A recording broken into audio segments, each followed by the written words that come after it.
नमस्कार साथियों यदि आप रजिस्ट्री करवा रहे हैं किसी भी ज़मीन की, फिर वह चाहे कोई भी प्रॉपर्टी हो, तो वहाँ पे आपके एडवोकेट रजिस्ट्री तैयार कर देते हैं।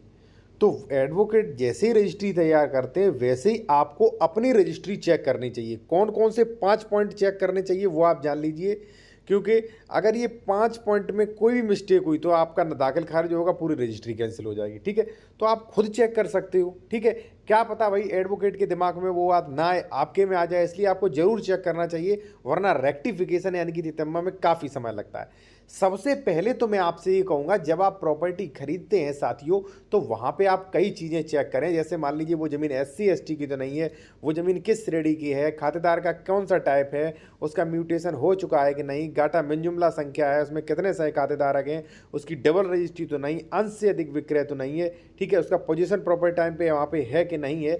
ये सारी चीज़ें आप जो हैं वो पहले चेक कर लीजिए। डॉक्यूमेंट सही हैं तब आप रजिस्ट्री करवाइए। जब आप रजिस्ट्री के लिए जाते हैं, एडवोकेट आपकी पूरी रजिस्ट्री तैयार कर देते, तो मैं आपको बता रहा हूँ, अब आपको ये 5 पेज रजिस्ट्री के देखने।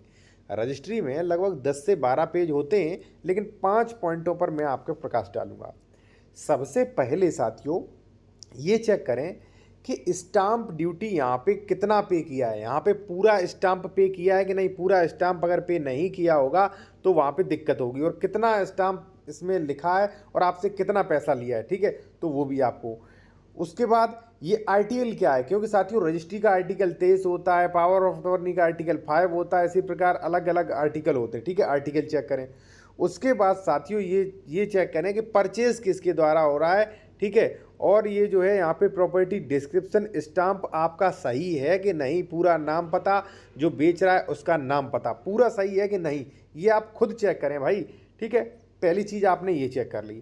फिर साथियों आ जाइए आप सेकंड पॉइंट पर। ठीक है, दूसरा नंबर पेज क्या क्या चेक करें। उससे पहले मैं एक चीज़ आपसे और कहूँगा, यदि आप कोई लीगल एडवाइस लेना चाहते हैं, कई लोग जो है भाई हम हमसे कमेंट करते हैं सर आपका नंबर क्या, तो भाई हमारा कॉन्टैक्ट नंबर वीडियो की डिस्क्रिप्शन में मेंशन किया गया है। अगर आप कोई लीगल एडवाइस, या मान लीजिए उत्तर प्रदेश में ज़मीन खरीद रहे, आप डॉक्यूमेंट्स चेक करवाना चाह रहे हैं, ज़मीन की डबल रजिस्ट्री तो नहीं है, ठीक है, ज़मीन खरीदने लायक है कि नहीं, ज़मीन को विवादित तो नहीं, तो आप करवा सकते हैं। कॉन्टैक्ट नंबर वीडियो की डिस्क्रिप्शन में दिया गया है। साथियों दूसरा पेज पे आपको क्या देखना है, सबसे जरूरी वो आपको देखना है प्रॉपर्टी डिस्क्रिप्शन। ठीक है, यहाँ पे देखिए प्रॉपर्टी डिस्क्रिप्शन में क्या क्या चेक करना है वो आप जान लीजिए। ठीक है, देखिए साथियों यहाँ पे सबसे पहले आप ये चेक करिए कि प्रत्येक जो आपके पेज हैं उन पे स्टाम्प नंबर सही है कि नहीं, कई बार मिस्टेक हो जाती है। ठीक, फिर यहाँ पे देखिए अपना मौजा में थोड़ी भी गलती हुई म्यूटेशन कभी भी नहीं होगा। बैनामा कीमत क्या है, देखिए बैनामा कीमत आप ज़्यादा मत रखिए, कम से कम उतना रखिए जितना सर्किल रेट है। ठीक है, तो यहाँ पे बैनामा की कीमत देखें, यहाँ पे ई स्टाम्प जो है क्या इसकी रेट है वो आप देख लें। विकृत रकबा, यहाँ पे अपना क्षेत्रफल जरूर देखें, क्षेत्रफल किस में है, हेक्टेयर में है, वर्ग मीटर में है, वर्ग फुट में है, किस में, वो जरूर चेक करें कि उतना ही है आपका कि नहीं। निर्धारित दर से आपको बहुत ज़्यादा मतलब नहीं, मूल्यांकन कोड से बहुत ज़्यादा मतलब नहीं, परत छोड़िए। ठीक है, अब लेख पत्र का विवरण।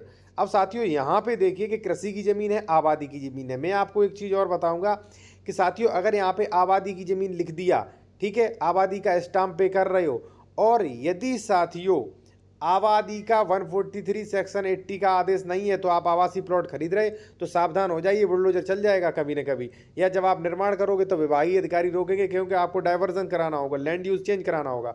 ठीक है, तो वो आप देखिए। ठीक है, उसके बाद साथियों परगना, यहाँ पे ग्राम परगना अच्छे से देख लें, थोड़ा बहुत भी डिसबैलेंस हुआ आपका म्यूटेशन नहीं होता है फिर बाद में। ठीक है, अब उसके बाद साथियों आता है थर्ड पेज नंबर। ठीक है, यहाँ पे संपत्ति का विवरण।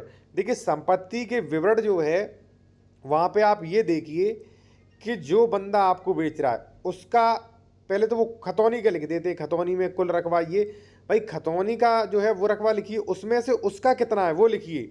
ठीक है, उसमें से वो कितना आपको बेच रहा है स्पष्ट मेंशन इसमें कीजिए। यहाँ पे देखिए, यहाँ पे लिखा है संपत्ति का विवरण, खाता संख्या की घाटा संख्या, ठीक है, 1300 में, और इसमें से कितना पूर्ण भाग, संपूर्ण भाग या कितना भाग, वो स्पष्ट मेंशन करिए, बिल्कुल स्पष्ट, ताकि जब आप बेचेंगे तो कोई दिक्कत ना आए।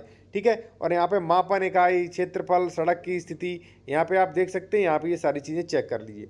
फिर आता है साथियों ये फोर्थ पॉइंट, यहाँ पे साथियों आप चेक करें पक्षकारों के नाम। ठीक है, अब देखिए पक्षकारों के नाम में आपको बहुत ध्यान रखना है।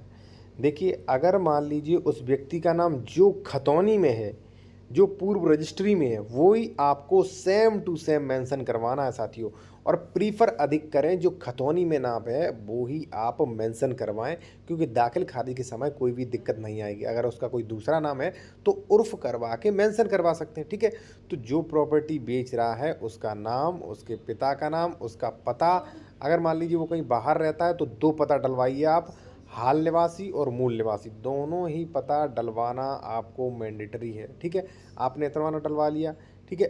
इसमें साथियों कोई भी मिस्टेक नहीं होनी चाहिए। अगर मान लीजिए जो बेच रहा है उसका नाम थोड़ा भी गलत होगा, दाखिल खारिज मान लीजिए तहसीलदार नहीं करेगा, काफ़ी लंबी भारी भरकम आपसे रिश्वत मांगेगा, ठीक है। अब साथियों आता है आपका नाम, ठीक है। तो आपका नाम जो भी मान लीजिए डॉक्यूमेंट्स में हो उसके अनुसार आप अपना नाम, पिता का नाम और पूरा पता जो है डलवा सकते हैं। अगर आप भी कहीं बाहर रहते हो तो 2 पता डलवा सकते हैं, हाल निवासी और मूल निवासी, ठीक है, 2। उसके बाद साथियों क्या है, उसके बाद हम आपको बताएंगे पैसों का लेन देन कैसे करें, ठीक है। देखिए साथियों, जो एक पृष्ठ होता है इसमें नहीं है, उस पेज में जो पैसों का लेन देन लिखा जाता है, तो पैसों का लेन देन जो है वो आप चेक से करें या आप आरटीजीएस से करें, और आरटीजीएस से करें चाहे चेक से करें, उसमें स्पष्ट मेंशन करवाएं कि हमने ये पूरी धनराशि जो है वो आरटीजीएस फलाना नंबर या मान लीजिए चेक नंबर जो भी आपकी है स्पष्ट खुलवाएं, इतने से इस व्यक्ति को कर दिए। अब मैं एक चीज़ आपको और बता दूं कि कई एडवोकेट होते हैं साथियों, वो जो है चेक दे देते हैं, ठीक है, चेक ऐसे ही दिलवा देते हैं, उसमें चेक मेंशन करवा दिया लेकिन पैसे नगद दिलवा दिए। मैं आपको एक चीज़ बता दूं, अगर चेक संख्या लिख दिया गया और चेक संख्या से पैसे ट्रांसफ़र नहीं हुए, आरटीजीएस लिख दिया गया, आरटीजीएस से ट्रांसफ़र पैसे नहीं हुए, आपने नगद दे दिया जिसका कोई रिकॉर्ड नहीं है, 100% आपकी रजिस्ट्री कैंसिल हो जाएगी, आपका दाखिल खारिज भी रुक जाएगा साथियों, ठीक है। ये चीज़ें आप जो है सारी चीज़ें मेंशन करवा लें।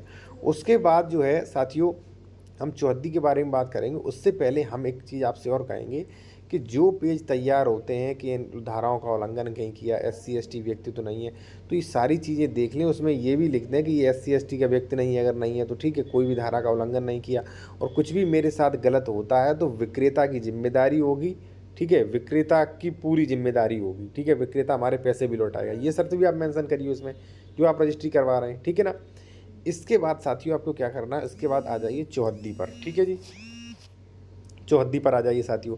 साथियों चौहद्दी में आपको क्या करना है, चौहद्दी में आपको नियम 109 को फॉलो करना है।